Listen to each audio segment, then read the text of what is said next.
Light.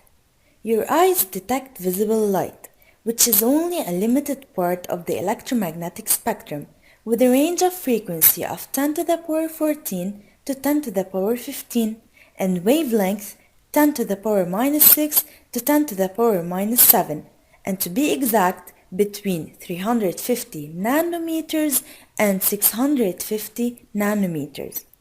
Light from ordinary lamps and from the sun is called white light, but it's consisted of all the colors of the visible spectrum, as you can see, the rainbow colors. Visible light is used in photography. In a film camera, the light is focused by the camera lens onto a light-sensitive film.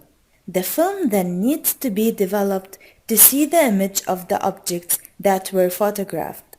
While in a digital camera or a mobile phone camera, the light is focused by the lens onto a sensor. This is made up of thousands of tiny light-sensitive cells called pixels. Then the image is sorted electronically on a memory card.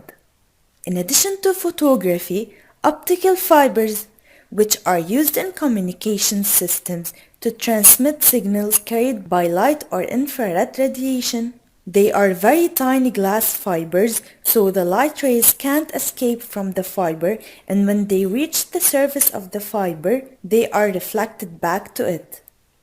Optical fibers carry much more information than radio and microwaves, as light and infrared have much shorter wavelengths, so they can carry more pulses of waves, and they are even more secure because the signals stay in the fiber.